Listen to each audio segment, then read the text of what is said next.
All right, so in this workshop, I'm going to be going over a basic Python application. I'm going to go over the basics of Python first, the programming language, uh, and then after we go over the basics, we're going to go over uh, how to use an API and what an API is, how to use it, and how to use it to help make a Pokédex type command line application. So just to start off, summary of what we're going to do. I'm going to talk about what we're making, what Python is, what an API is, where to code Python, like how do you code, what does that mean, and then just some basic stuff. And then we'll go straight into coding. So basically, what we're going to be doing today, we're going to be making a Pokemon type finder. So if you've ever played Pokemon, you know that, like, for example, Pikachu is an electric Pokemon, Charmander is a fire Pokemon, but what is Oddish? What is Vileplume? It's not very obvious if you just look at them, and obviously that's a super important question that we want to answer. So we're going to make a program that will answer this question for any Pokemon you can think of. So the goal of this is going to be pretty basic. We're going to give a Pokemon name or Pokedex entry, like, for example, Charmander or Bulbasaur is number 1. So if you type in 1, we're going to get info on Bulbasaur. So just as a introduction, Charmander is fire, like I said, and then Vileplume is grass plus poison. So some Pokemon can have more than one type. So to create this application, we're going to use Python 3. There's a few versions of Python. The most recent is Python 3. So if you really were working with Python and you wanted to like build your own application on your computer and have it like run with your own files and everything, probably the best way is to download and install Python. You can download the latest version or any other version and install it. It'll install like a tool like this. It'll look like a command line console, but that can be kind of intimidating. But it's pretty simple to see. Like, so what this is doing, you can just type in various commands and it'll execute them. But this isn't really the full functionality of Python. This is just like a script command line. So what we're going to do instead, we're going to use, didn't put it there, but it's called Replit. It's a online IDE, or basically just a place where you can write code and execute code. So I'm going to put this in the thing here, so for future use. And also send it in the chat. So of this piece, right? Hey Pablo. So yeah, so we're gonna get started with Replit. So if you go to Replit, you can create a Python REPL. You don't need to have an account, but it might help if you want to save it for later. So when you load it up, you'll see a few things load, and there's not much here. There's a thing that says main.py. That doesn't really matter to you. All that matters is on the right here is kind of like that command line console I was showing earlier. So like how I typed 2 plus 2 on this console, you can type 2 plus 2 on the right here and get the same output. Or you can do a print statement and get the same output. Now, this doesn't, when you type it over here, it won't save, because if you just clear it, it'll be like you never typed over there. If you want it to be saved and have it persistently, like let's say you want to keep running your script over and over, like you don't want your program to be deleted every time you load up the page. So let's write the same thing over here. So print hello world. And you'll see when we click run up here, it'll run it, and it'll print hello world to the console. So that's basically how this works. There's also a file system. So we're in main.py right now, but if we want to have a new file, like other file.py, we can also include some functions or other data within these other files. So I'll show that in a little bit. So that's the basics of Python, what we'll be using, and we're also going to be using the Pokey API. Now this is pretty fun. It's an application programming interface, which is an API, and that is a way of transmitting data through servers. So essentially, if you want some data stored on a server and a company has an API or a website has an API, you will call a request. So on the slide, you'll see there's a client sends a request. The client is you. You're gonna do one of these 4 methods through HTTP. It's a get, post, put, or delete. And we're going to be using a get method, which basically means you're getting data from a server. Post means you're adding data to a server. Put means you're updating. Delete means you're deleting data from a server. And then once the server retrieves that request that you're sending, it'll respond back to you with some data. And specifically the Pokey API, I had never heard of this before, like yesterday, but it's pretty well done. Essentially, you can send a GET request to this server, and let's say when we want to learn more about Bulbasaur. So this is like a simulator of what the API would do. You submit it, and it'll respond with this data that refers to Bulbasaur. So it'll talk about abilities or forms or, I don't know, some other stats that you might want to know. We're not going to be using all of this. We're only going to be using a few things from here. But whenever you're using an API, you want to look at documentation. Documentation refers to like, well, how do you use this API? What are the proper ways to call it, and what will it return to you? So in this, we're going to navigate to Pokemon, and you'll see that there's a few subcategories here. We're basically just going to use the basic one here, not that one. I don't know, one of these, Pokemon. Okay, yeah, we're going to use the Pokemon endpoint. Pokemon endpoint is just, essentially you go to the same website, you just type in Pokemon, and then ID your name. Now, if you want to simulate like what an API does on your own like browser, basically what you can do is a GET request is what your web browser does normally. So if we simply went to that URL and typed in Pokemon 1, we're going to get data. And this is in the form of JSON. I'll go into that a little bit, but you'll see that similar to how it did it on the main website, it'll return data about Bulbasaur, which is Pokemon number 1. And you can dive into it. You'll see there's some stats, just like before. So this is what we're going to be using. We're going to use the Pokemon endpoint in our Python application. So let's get started.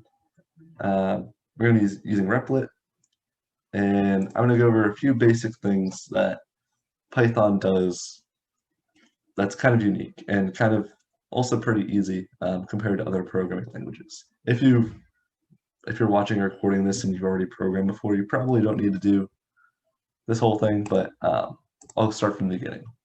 So in a programming language, every line of code means something different. And in Python, that's particularly true. So every line of code is a different function in Python. So you won't see some other features of other languages like semicolons or brackets unless it's within a singular line. So if we start from the beginning here, we're actually going to skip over this import functionality right now. Actually, we'll start with that. So import, that refers to the file system. You're using files or code from other files. Now, when I call import my functions here, it's referring to this other file I made called myfunctions.py. And essentially this is code I've written before, and I want to be able to use it in my other program, which is main.py. So let's start with the beginning here. And this first normal statement is setting a variable to print. It's called to print, and it's a string, which is basically just text. Now, if you want to print that text in Python, you just do print, and you put the variable name within parentheses. And you'll see when you run this, if you scroll down, we printed this is a sentence right here. Now, I've also, in my functions file, I've made some other print functions that will print everything else you see here. So dividers and new line things.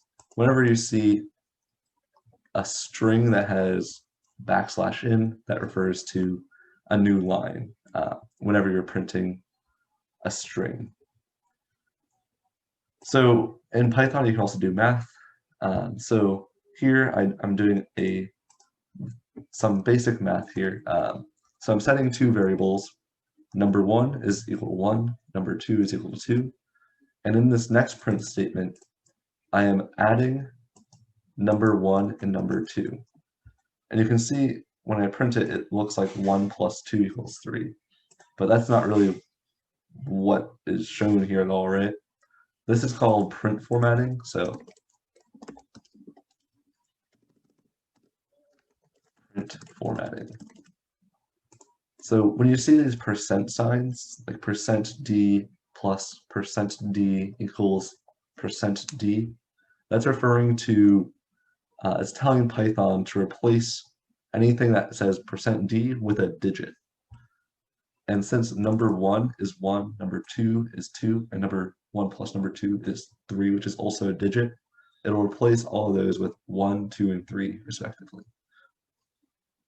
And I'm going to be using that throughout the rest of this. So %d refers to a digit, %s refers to a string.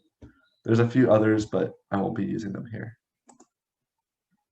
So in this next part, I'm talking about using a function to add. So up here, I use number 1 plus number 2 to get 3. Well, you can also define functions in Python. Functions are reusable parts of code where if you want to use, let's say you want to, getting a sum isn't super special, but let's say you wanted to print something. You can define functions that will do a certain function, hence the name, and it'll do it over and over again, no matter whenever you call it. So when I did get sum, I called it in the original main.py under myfunctions.getSum. That's referring to the import myfunctions, which is referring to myfunctions.py, like the file. And within that file, I have this function getSum. It takes in 2 arguments. It takes an argument A and argument B. That's what everything within those parentheses refers to the arguments. And it will return A plus B. Returning means when you're calling this function, if it returns A plus B, let's say A equals 5 and B equals 10, the function will return 15. So the value, when you print it, let's say we call myfunctions.getSum here. This whole statement right here that I highlighted, since num1 is 1 and num2 is 2, that whole function call is 3. So we could replace with 3 and it'd be the same thing. But let's say we want to change num1 and 2 and have it respond accordingly. That's why we use functions. And then I'm adding 10 here, which is why in my print statement I did num1 plus num2 plus 10 equals 13 down there. So that's basically how a function works. You define it in a different file or in the same file, and you call it with certain arguments, and it will return a certain value. Now, a bit of a step above that is a recursive function. So this basically acts in the same way. So I created a function called factorial within my functions file, and it takes in a number input, right?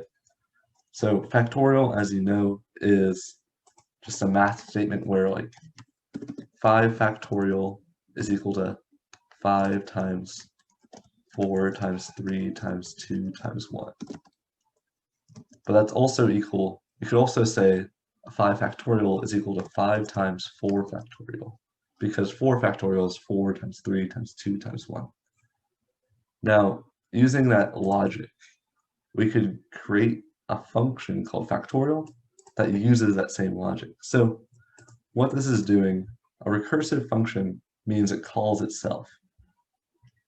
So like how 5 factorial is equal to 5 times 4 factorial, for n factorial, where n is any number, it'll be n times n minus 1 factorial.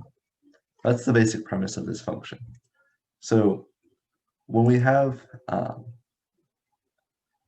when you input a number here, what it will do is first we'll reach this if statement. What is an if statement? It's basically just saying if whatever is in the parentheses is true, then you go into the if statement. If it's not true, you don't go into the if statement. So basically it's just conditional, where if something is true, you execute it. If it's not true, you don't. Now, an extension to this is the if-else statement. So if it's true, you go into return 1. But if it's not true or else, it will go into the other statement, which is return this, right? So in the first thing, we're checking if n is less than or equal to 1. That's what we call the exit point of this function. So basically, if we didn't have this exit point, this function would go to infinity, because for the next part we'll see it'll go into infinity. But something to know about factorials is 0 factorial or 1 factorial is equal to 1. And since anything times 1 is itself, this is where we're going to exit. And if we go a little bit deeper, the meat of this function is this n times factorial n minus 1. Now, this is following the same logic as up here. So n factorial is equal to n times n minus 1 factorial. So it's obviously that n is there, n times something. What is factorial n minus 1? It's the same function being called, except with a number that's 1 less. So if we called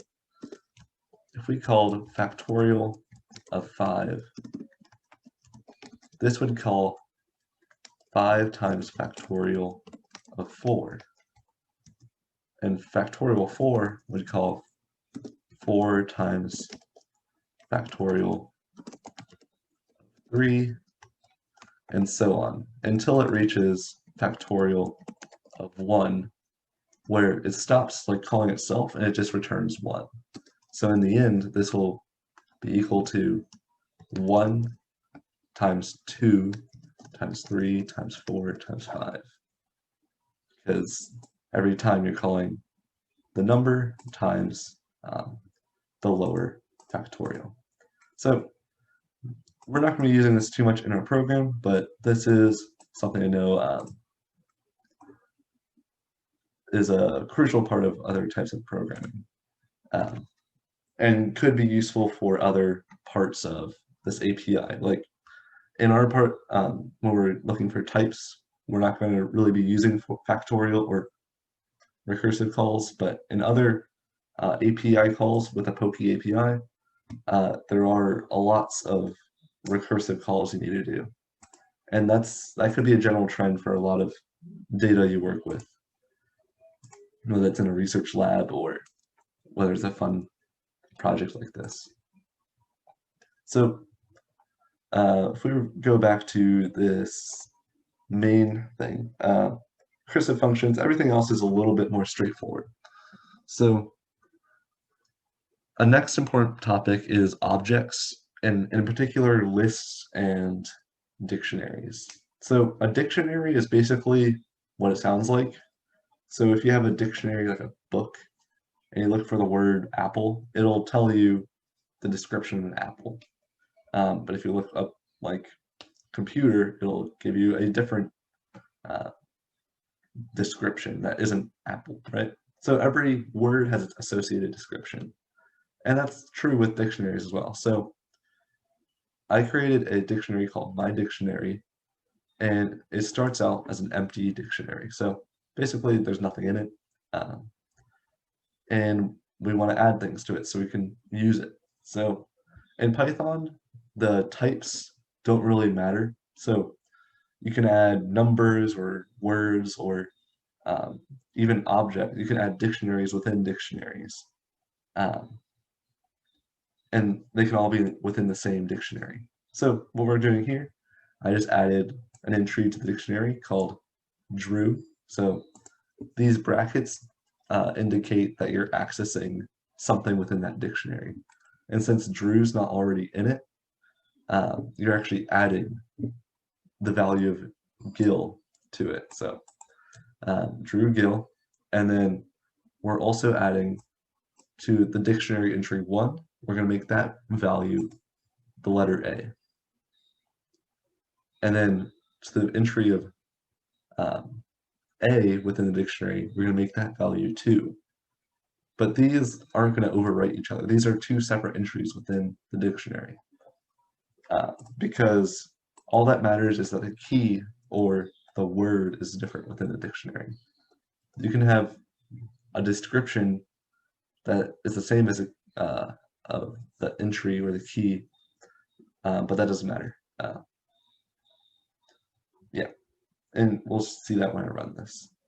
And then I also create an array here. So I create an entry called myArray, and it has this other thing that's within those brackets. So basically an array or a list is just a list of objects. So it can be numbers, it can be words, letters, decimal point numbers, variables. Variables have the same, anything that's a variable means it's something else. So number 1 is 1 and number 2 is 2. That's what we entered into the array. So if we just print out this array like I did down here, so I did my dictionary, comma, which will allow me to print more than one thing, my dictionary. If we run that, we'll see my dictionary is equal to Drew. You'll see all of these are separated by commas. So Drew equals Gill, 1 equals A equals 2, my array equals that list of objects. And that's the end. If we want to access something within that array, we just call the name or the key within that dictionary. Sorry. So if we want to access the array that I made in the dictionary, we're going to call my dictionary, and we use those brackets again and type in the name my array.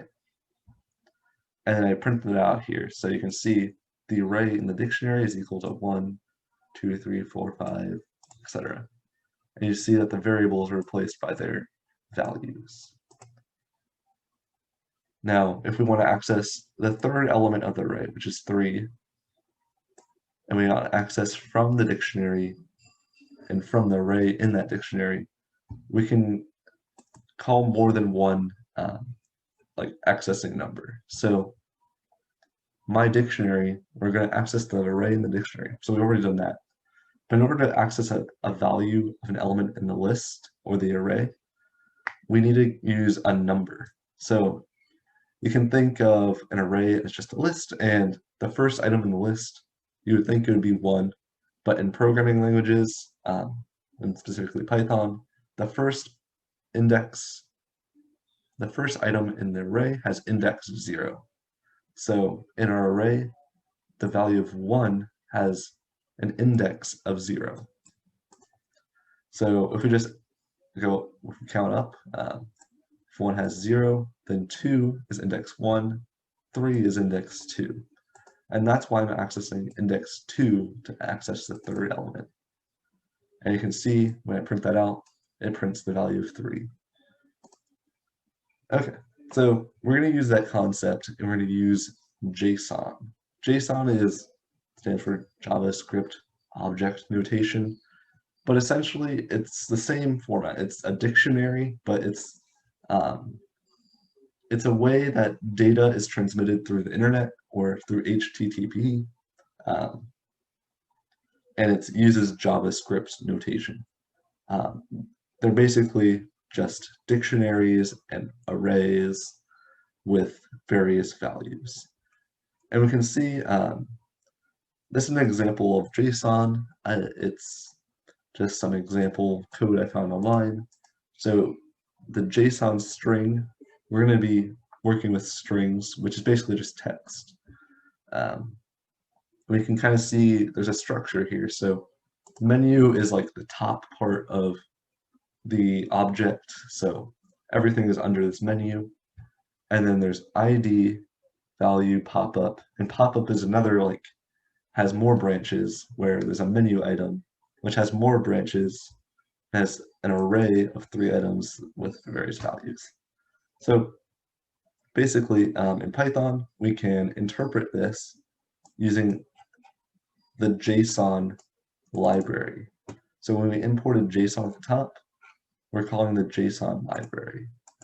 And this will help us load the JSON into a dictionary object. So when we print this interpreted JSON string, it'll look pretty similar to the string we had before, but the key difference here is, while it was a string before, or just a sequence of text, now after you interpret it, it's an object that you can access the values like it was a dictionary or an array. So after we interpret it, we have the object, and now we can access the values within that object. So we can see in the interpreted JSON over here, the structure is a little bit more clear than before. If we want to access the value of the second menu item from the pop-up in the menu, that's a lot of accessing we have to do. But if we just work our way down, we'll see that we want the value of the second menu item in the pop-up. So the pop-up's here, right? The menu items are here, and the second menu item will be this middle one here. And we want to get the value of that. So under value, we want the value of open. Now to get that, we're going to work our way down. So we have our JSON interpreted, that's our object, after we interpreted it. And we want to access from the top down. So menu is the first entry we look at. So menu. And then in the next level, we see that pop-up is in the next level. We're going to look at pop-up. And then you go down a level, we see that menu item, well, it's the only thing there. So we're just going to go to menu item and go to the next level. Now this one's a little different. This is not just a dictionary. All these were like dictionaries within dictionaries, but this is an array within the dictionary. So we're just going to do this like we did before. So up here we had accessed the third element using the second index, or the index 2. If we want the second item, we want to use the first index. And that's why we did 1 down there. And then essentially with the value, we just look up the value. So all that, we print that out and we get the word open. That's what we're looking for. And this is just how you would, whenever you use data with Python, or when you're using it from APIs, you're gonna have to look at the JSON or the HTML data structure, and you'll have to figure out how can you reach that value that you want. So this one was pretty simple. All you had to do was like work your way down, but some of them aren't very organized. The way this is set up is by some random programmer. If they're not very organized, they won't make it easy for you. So it all depends on where your data is coming from. So the final thing I do here is I'm using a request. So the requests library, which I imported before, that's how you will get data from the internet. So when we're using an API, we're going to use requests to use a GET method on some server to get data from it. Now, since a GET method is basically like accessing a web page, right? Right here, I'm doing example.com. If we go to that in Google Chrome or Firefox, you'll see it's an example domain, has some text. If we look at, say, like the HTML of this, you'll see if we expand it, there's like some settings it has. You can go through the body. You'll see different text. And that's like the format of a web page. And if we go back to the Python, if we do the request.get, it'll do that same exact thing. It'll get that data from a web page and store it in this variable R. If we want the string representation of that, we just call r.text. Now, when we did that, if we run it again,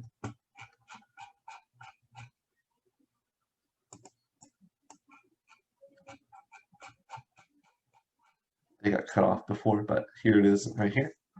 So using requests, this is the straight HTML from the web page. So you can see the title, some other information like the paragraph they had there, headings, stuff like that. Now, some websites will have simply JSON when you go to a website. So remember when we went to the Pokey API. So if we just go to this endpoint and we type in like some ID where they want it, didn't type it in correctly. So this one's in German, don't know why, but you can see that this one looks like it's organized, right? But the raw data you'll receive looks like this. So it's just a long string of text. This is what the internet is sending. This is the data. And this is what we're going to be working through in this project. So we're finished up with all the basics. That's basically everything you'll need to know for this project. And now we can move over to the Python project. So this is this is mostly the entire project right here. And a lot of it is just working with the menu system, right? But you'll notice that I don't store the entire Pokédex here, and I don't have to save it on my computer or anything. That's the advantage of using APIs. You can request this data from the internet, and you don't have to have it on yourself. And you can get a lot of data from the internet that you can't store on your computer or anywhere else. And it makes it a lot easier to use. So remember our goal here, if we go back, was we want to be able to get the Pokemon name or Pokedex entry and get all the types of a Pokemon. So Charmander, Fire, Vileplume, Grass plus Poison. So if we look down here, these are all the types. So there's a lot of different ones, and here's the program in action. You can see that we want to be able to enter a name or an entry and get the Pokemon types.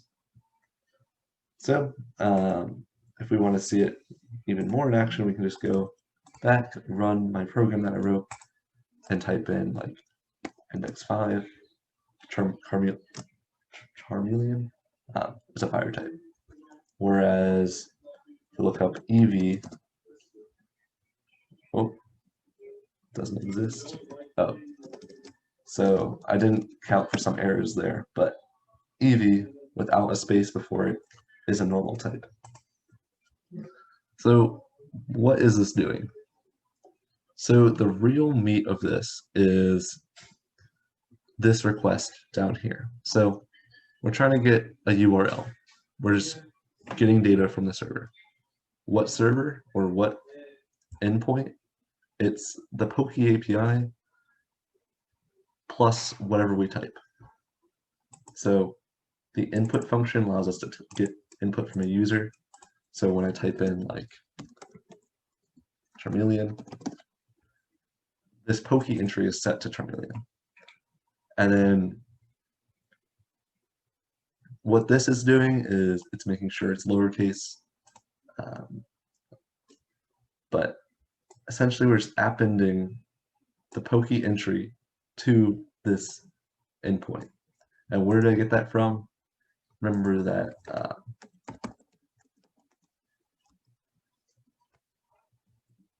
so if we go back here, sorry, if we just want,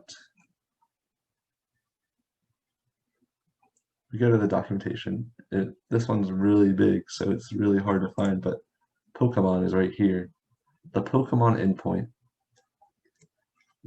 gives a little bit about Pokemon, but essentially what this is saying is you give a Pokedex ID or a Pokedex or a Pokemon name, and you'll receive some JSON object that looks like this.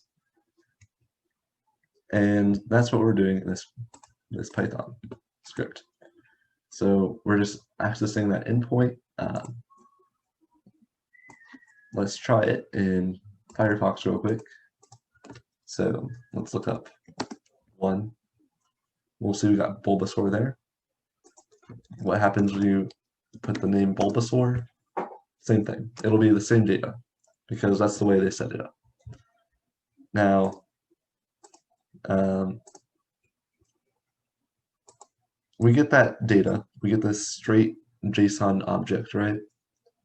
It'll look like this. It'll just have abilities, forms, indices, and other things. What we really care about is the types.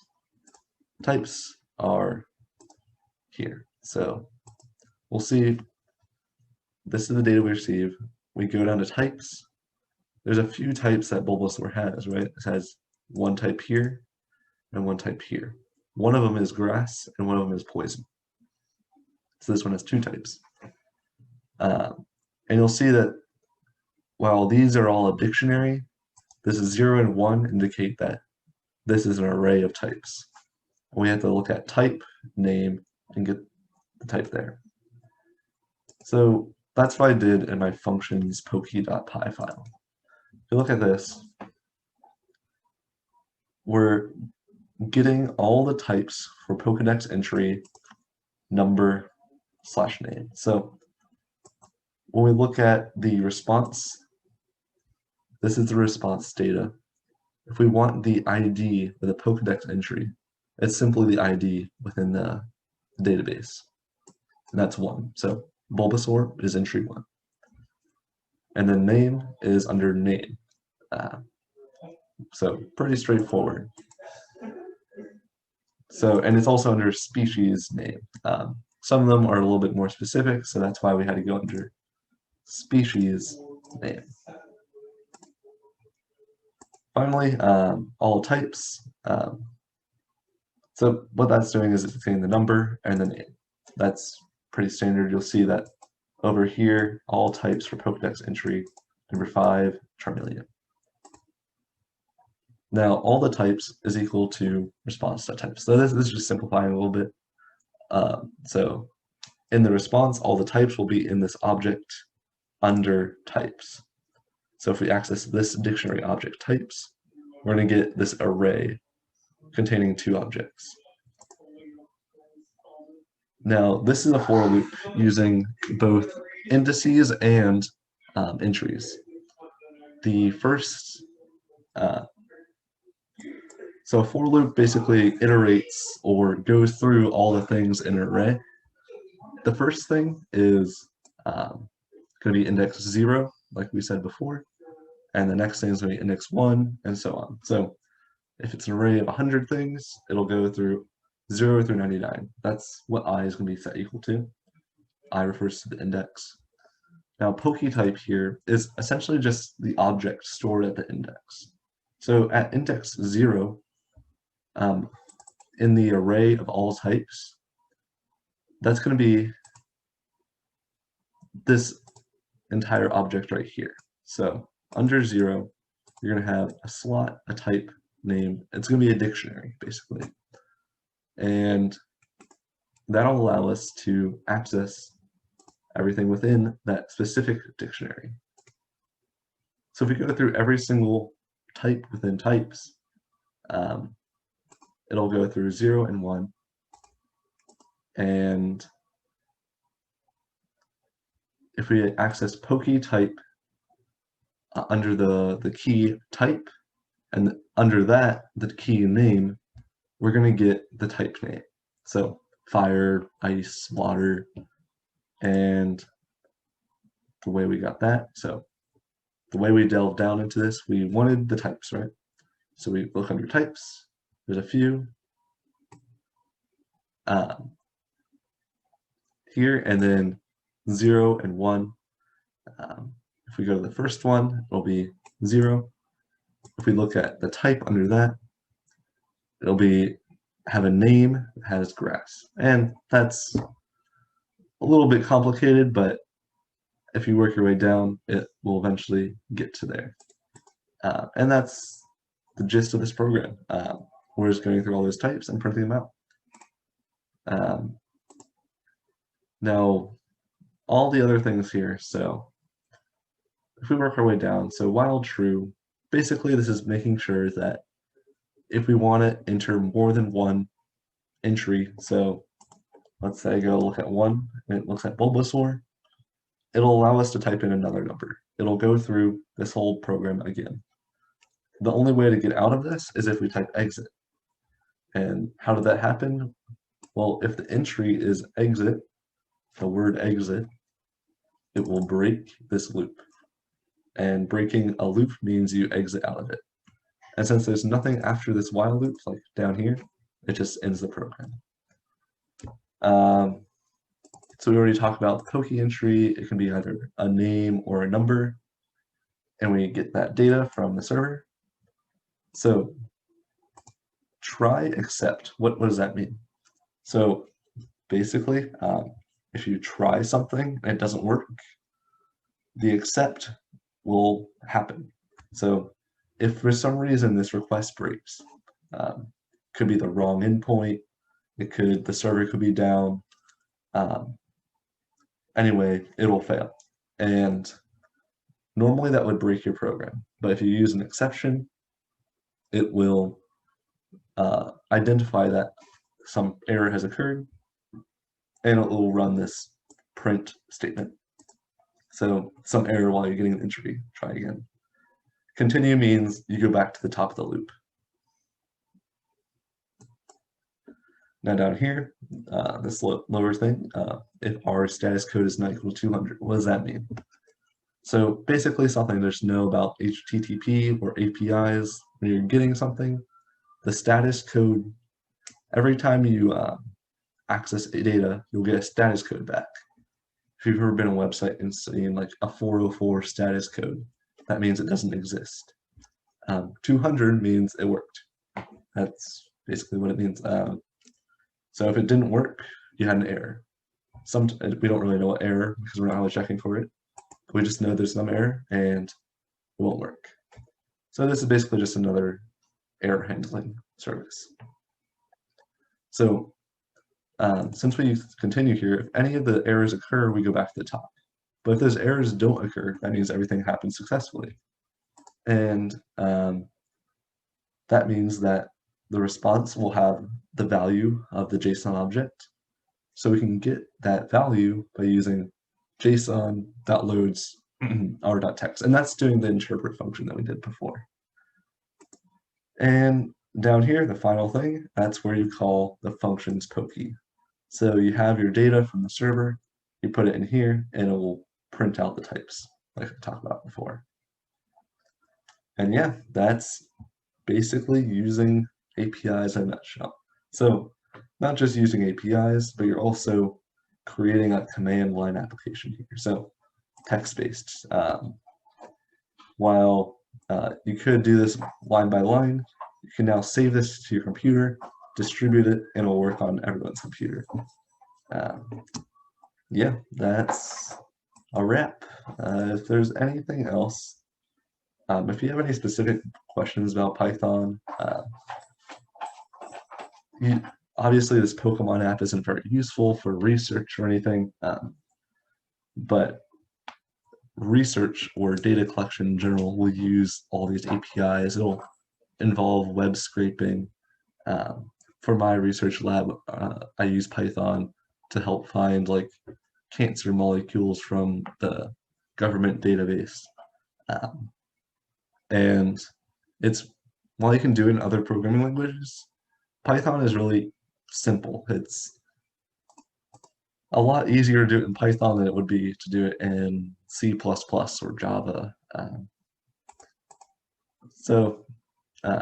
Yeah, if you have any questions about it, just reach out to me and I can try to help you. I'm not like a master of Python by any means, but for stuff like this, it's simple, but it's also useful. So hope this was helpful. I know it was a little bit long. You might want to watch it at like 2 times speed, but good luck.